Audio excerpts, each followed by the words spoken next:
I am a proud alum of Rowan College of South Jersey, and one of my favorite instructors was Dr. Sylvia Baer. I was very happy to catch up with her recently to talk about her latest accomplishments. Here's our chat.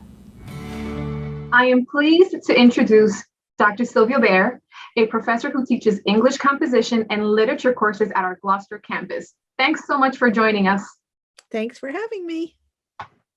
You recently received a unique honor when the City Council of Cape May, New Jersey named you the first ever Poet Laureate of Cape May. Congratulations, and please tell us about it. Thank you. It was a real surprise. It happened a couple of weeks ago. The City Council called and left me a message to please call them, and my first reaction was, "Oh my goodness, what did I do?"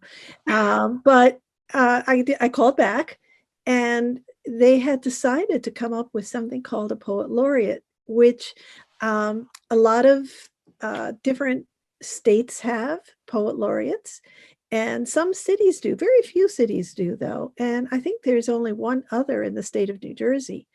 But a poet laureate is supposed to kind of talk about poetry and read poetry at various functions and kind of bring the celebration of that particular art to the town. And they asked me to be the first one ever. And I said yes. So that's going to be a lot of fun. I get to define the role also because we're never really sure what kinds of things I will be doing. So I get to define that role, which is great. This September, you marked a very significant milestone as you began your 50th year of teaching. Not all of that time was spent here. Please tell us about your career and how you became an instructor here at RCSJ. Well, 50 years is a long time, so you don't want to hear all the details of that. There are a lot of details of that. But I started teaching at seventh grade. Seventh grade was my first teaching opportunity right as soon as I graduated from college.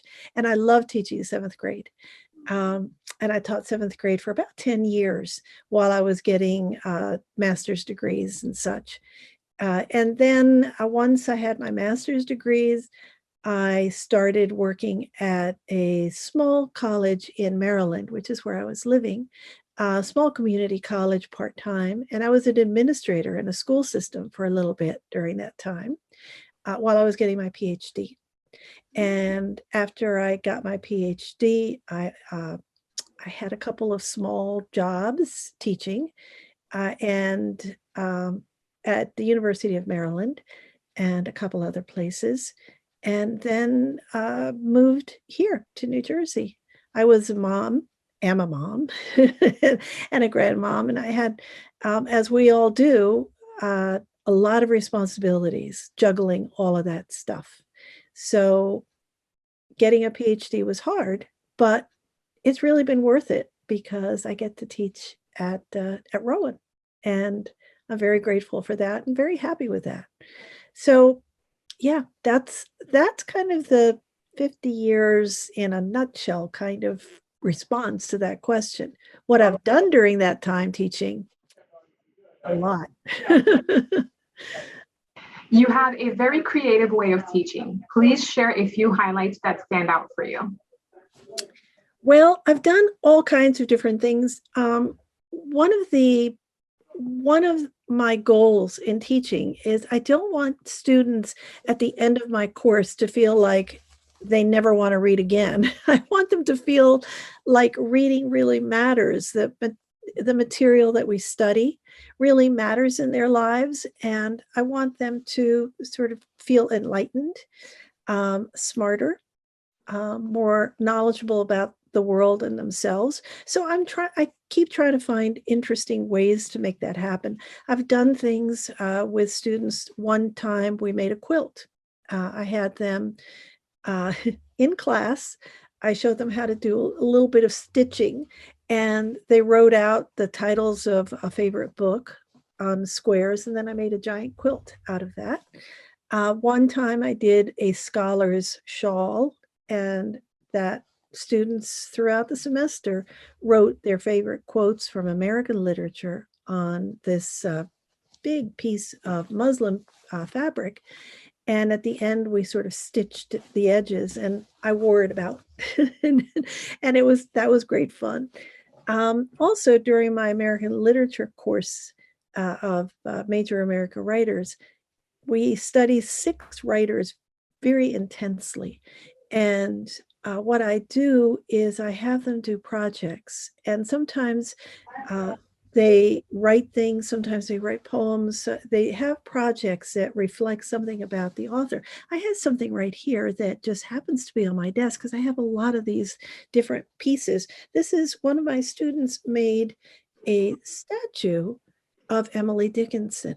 And you see Emily Dickinson is wearing white as she almost always wore past the age of 30. Some of her books, you don't see some of the details, but there's a lantern there. This is just one of the many, many different projects that the students created. And I think that they're wonderful. Do you have any suggestions for anyone considering a career in teaching or in writing? Well, big questions, of course. I don't know about a career in writing because writing is a very interesting field, and it's so varied. You can have so many different types of writing. I have been certainly a poet all of my life, but I also write memoir. And what I think is really important about being a writer is writing your own truth and really understanding your mind as you're writing or after you're writing. Sometimes you don't know until after you write what you really want to say. And you have to be honest. You really have to be honest about your writing. My memoir is become more and more honest, actually, as I've gotten older, and I like it better. I think sometimes I was afraid, maybe, as a writer to include some things, or I don't know. I don't know what I was afraid of, but all writers are afraid. That's just part of the deal. But as I've gotten older, I've gotten way more brave about my writing. And I think I was telling you earlier that I have my first book, volume 1, is going to be coming out in August, which is wonderful. I'm really looking forward to that. It's been just an incredible task. But it's the first of 3 volumes is going to be out in August. As far as teaching, the question of suggestions for teaching, I think the one basic thing you have to love if you're going to be a teacher is you have to love students. You have to love the idea of empowering students, not just throwing things at them or forcing them into things that they really are not ready for or don't really want to receive. I think if you want to be a teacher, you have to try to find ways, and sometimes you're more successful than others, but you want to find ways to empower your students. And if you're not ready to find different, creative, interesting ways to do that, maybe you're not really ready to be a teacher because it's very challenging. It is very challenging. And when you have a class of maybe 30 different students, all of whom have different needs, different personalities, different goals, you have to find ways to reach them. And again, with varying degrees of success, I've really tried to do that. But fundamentally, what I want is to empower them, is to give them lots of different ways to be powerful within themselves. My friends, I always enjoy chatting with you. Thanks so much for chatting with me today. Thank you for having me. This has been fun.